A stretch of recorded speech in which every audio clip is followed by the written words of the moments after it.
Okay,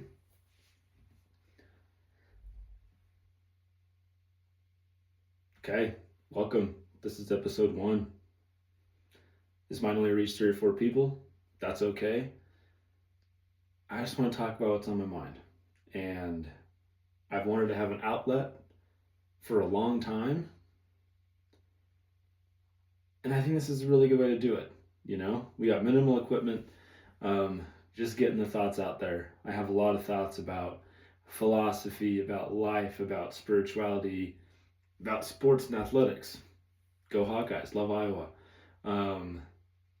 Love cycling, love researching stuff, anything and everything, right? And that's always the hardest part is you want to start something.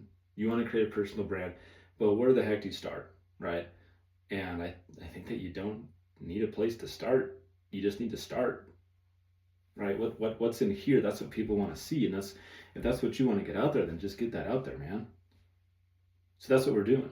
If this only reaches 2 or 3 people, great. I'm all for it. 2 or 3 is better than 0, right? And I think that if you're trying to get to, freaking 10,000 people or 1 million people, then you're going to miss the mark. You're going to try and monetize too early. You're going to try and do all these marketing things that are going to slow it down for you. It's going to reduce the authenticity. It's going to erode the incentives for you and why you're doing this in the first place. And if you say, I got 1 listener, and I'm doing it for that 1 listener, that's all you need. So, if you find this on YouTube, whoever you are, this is for you. Let's dive right in. So, my name's Grant, and we're just starting out. Let's see what happens. I want to talk about a few things. Discipline is liberating. I want to talk about the ReliaQuest Bowl coming up on New Year's Eve. Should be tomorrow. Iowa versus Vanderbilt. Should be an awesome game. I want to talk about simplicity as we go into 2026. It's going to be a kick-ass year, but we can't get distracted. We can't get confused. This is a team effort. So, discipline is liberating. Why does that make any sense? That sounds like the most counterintuitive thing that I've ever heard. Maybe that you've ever heard. Discipline is liberating because when you take control of yourself, you start to get control of everything around you. There's this effect where you have all of these factors that exist outside of you. And if you don't have control of yourself, if you don't have discipline to stay consistent in what you say you're going to do, those outside factors, they tell you what you're going to do instead of you telling you what you're going to do. And if you have any goals, if you have any aspirations, if you have any sort of ideals for what you wish your life looked like, or qualities that you wish you had, you can kiss those goodbye. I don't think you want to kiss those goodbye.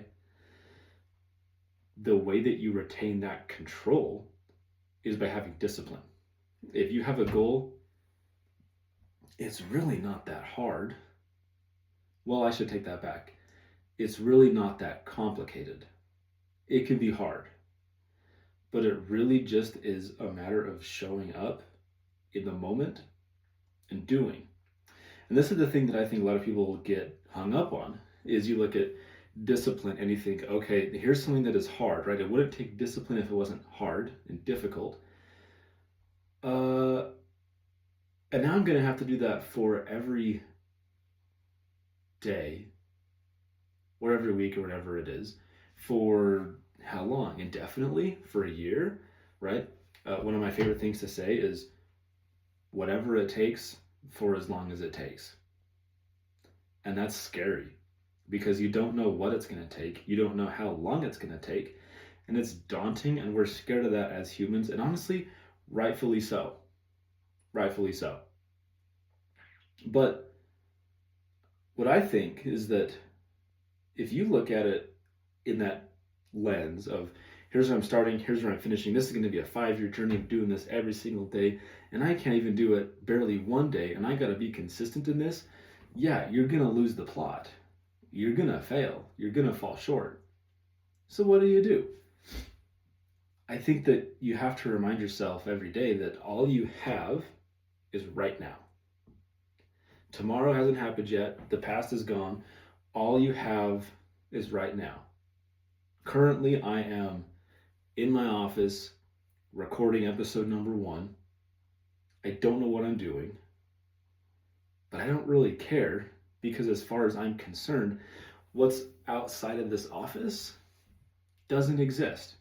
The only thing that exists in my world objectively right now, in terms of what I can perceive, and what I can perceive is what my current reality is just recording this episode. My MacBook's right here, the camera's right here. Someone's on the other side of this video listening to this and watching this. I don't know who you are. I got my microphone right here. This is just a Beats earpod. It works. It's not great, but it works. And that's all there is to my life right now. This is all that there is to my life right now. And so if you take that mindset and you say, okay, I want to get in much better shape, right? I want to build 20 pounds of muscle. I want to lose 15 pounds of fat. What do? If you realize that you're going to take every single day and you're going to eat what you're supposed to eat, you're going to hit your protein, you're going to eat clean, you're not going to eat any junk food, you're going to cut the sugar, you're going to cut the soda, and you're going to lift weights 5 days a week. And if you look at that and say, I got to do that, I'm not doing it right now. So even doing it one day sounds difficult. And I got to do that for 2 years consistently? I can't do that, right? If you look at it that way, it's going to seem impossible. But if you just say, okay, what do I have? All I have is right now. And right now, I have my work that I'm doing.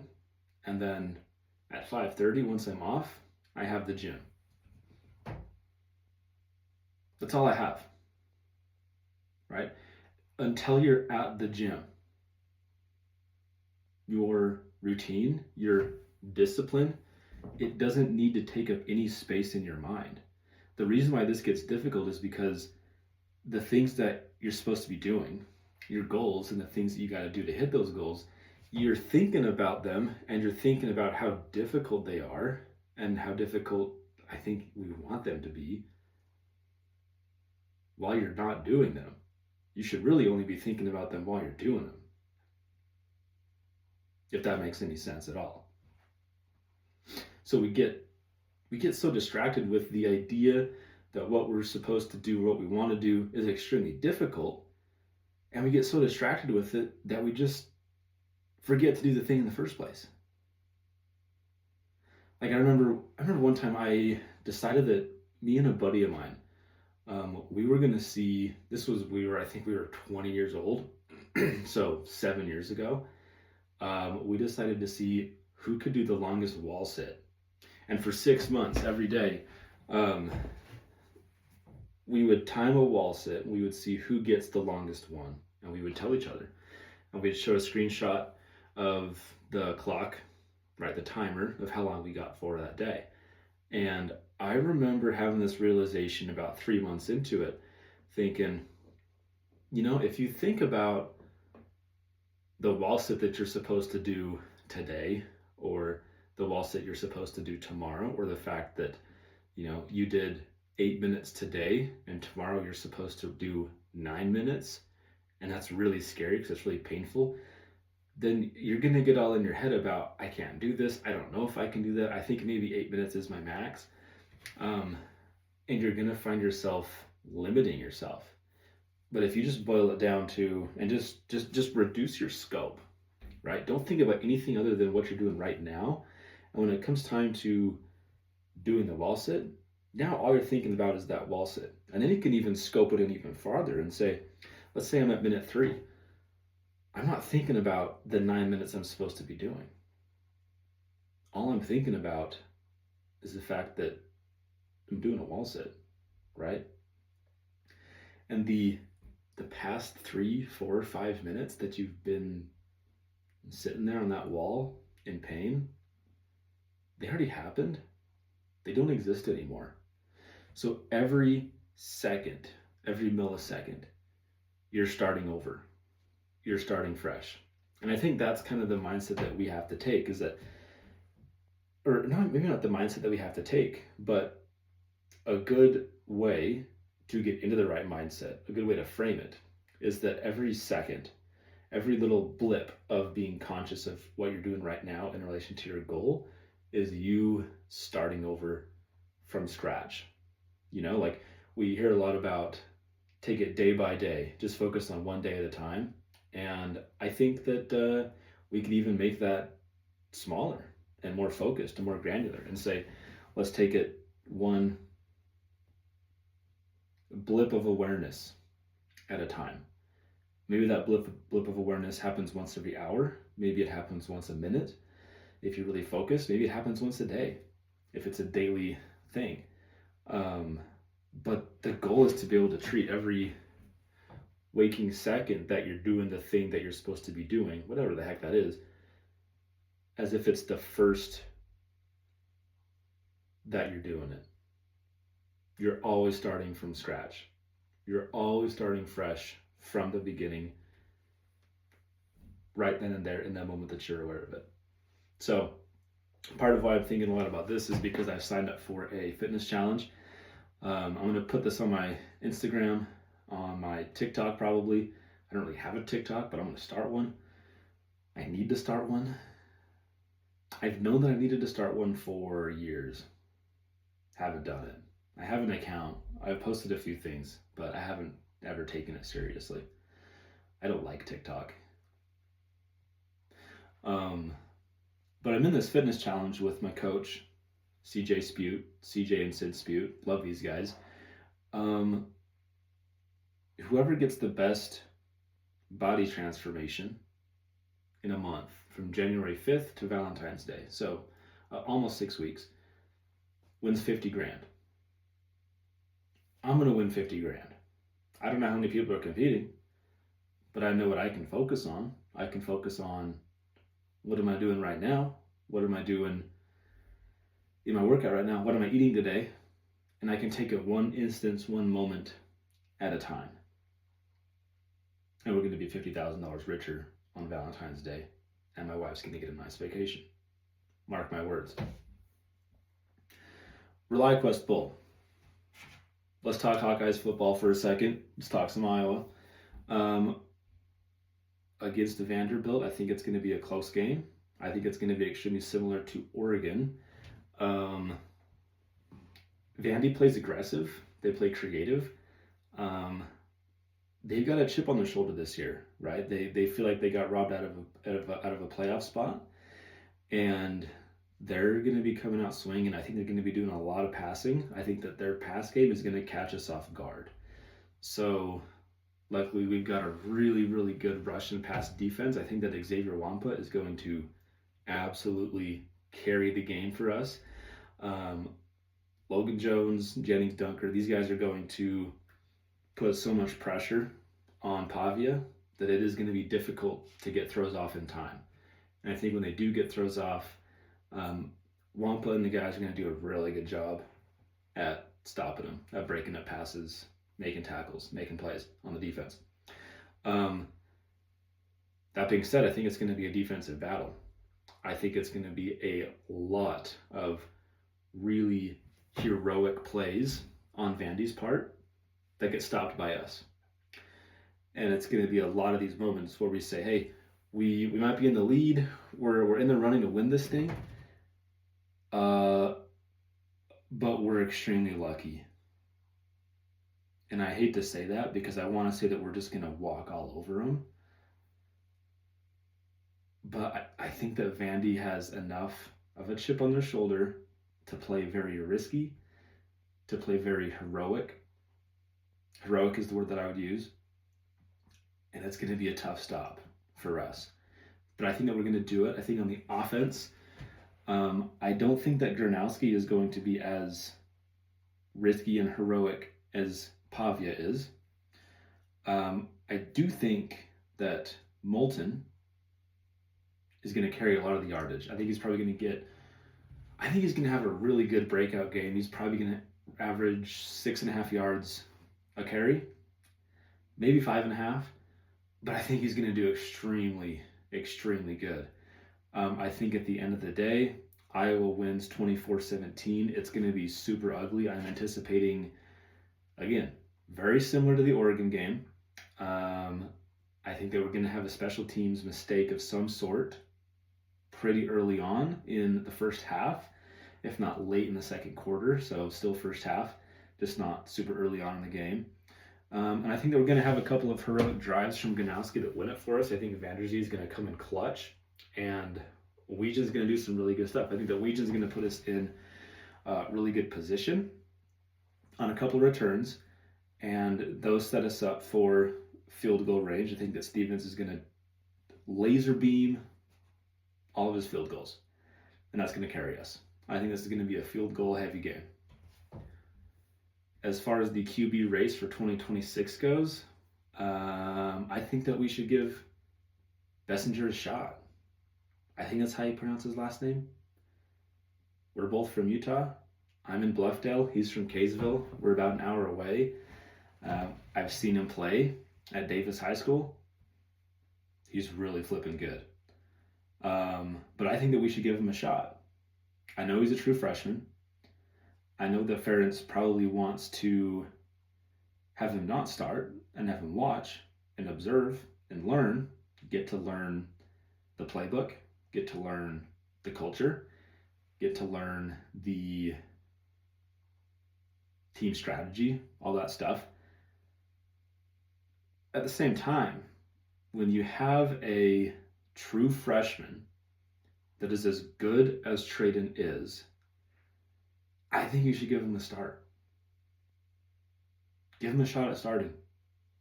Why not? At the least, we put ourselves, like worst case scenario, we put ourselves in a better position than we were with Deacon Hill. Right? Maybe 80% better than Deacon Hill. Best case is we get what happened with BYU this year. True freshman, carries the team, does fantastic. We do great. And it's like this Cinderella story. I was back on the map. I don't know if that'll happen though. I don't think that is Ferentz's MO. But I think we should let Bessinger start because the risks, the benefits outweigh the risks to me. Yeah. We'll do another discussion, another episode post ReliaQuest Bowl on Wednesday or Thursday. New Year's kickoff. Yeah, it'll be awesome. Maybe we'll bring a guest on, maybe my brother or something. Going into 2026, I have a lot to talk about here. Simplicity is probably the biggest one. I'm a huge proponent that you don't add to your goal lists, you reduce them down to what really matters. I know it's a little bit counterintuitive because it's like, okay, here's a new year. What do you want to accomplish this year? Write them down and work towards them. I don't love that approach. I think noise is distraction. The noise is what pulls you away from having discipline and control over yourself, and therefore control over your circumstances and your accomplishments. What I think that you do is I think that you take a list of the top 25 things that you want to accomplish. Just list them out, right? Once you get to 25, maybe you get to 15, I don't really care. But just get like more than 10, right? And don't hold anything back. Just say like, what would I actually want to accomplish? I don't care if it's unreasonable, unrealistic. I think that you should, if you have any sort of thing that you might even want to accomplish it, it's just like a little sapling of a thought that maybe I want to work towards this goal. I think you should put it out there. I think you should write it down. I think that that's really powerful. But I think that you should take that list, however long it is, maybe it's 10, maybe it's 25, maybe it's 100. Reduce it down to 3.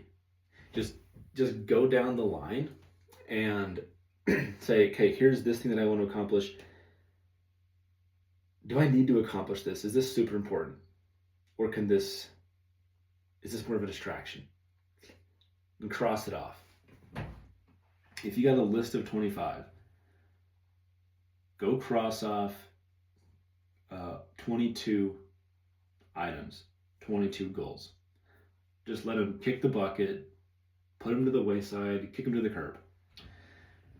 And then you have 3 goals, 3 focus areas where you want to put your time and energy in 2026. And next to those 3, you're going to write a theme. And you're going to figure out what is like the theme for, like, what's the common theme for all my goals?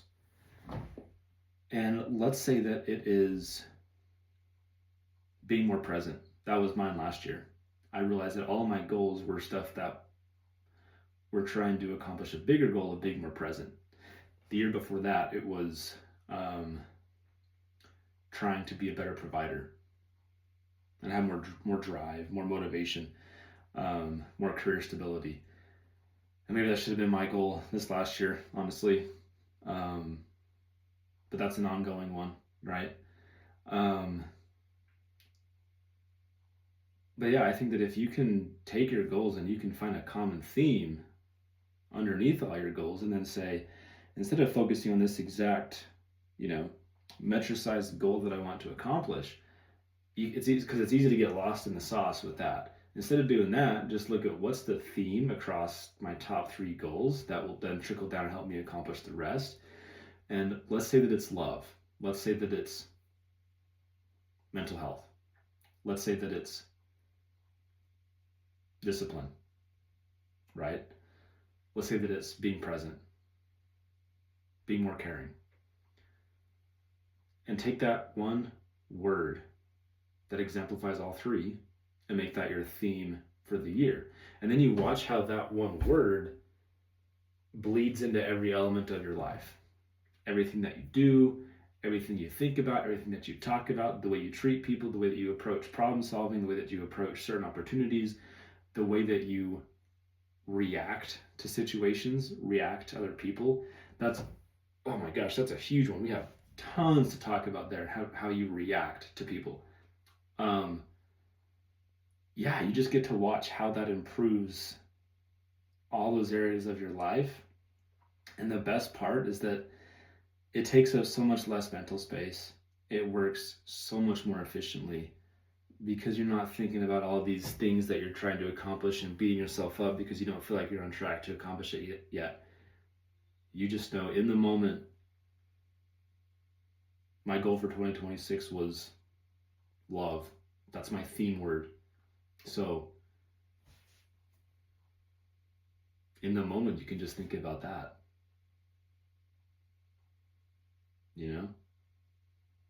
I've got a free half hour. What do I do with it? Well, what's my goal for this year? Love? That should tell you what to do with that hour. Go call your mom. Go call your sister. Right? Go pet your cat. Slow down a bit. Go hug your wife. Right? 2026 is going to be good. It's going to be really good. It's going to be really good for me. It's going to be really good for you. It's going to be ready for Iowa football. It's going to be ready for Tadej Pogačar. We're going to talk about a lot of cycling on this podcast because I love cycling. Lots of history to go into there as well. We're going to learn a lot of things. Learn a lot of stuff. I'm excited. So this is episode 1. Talk to you later.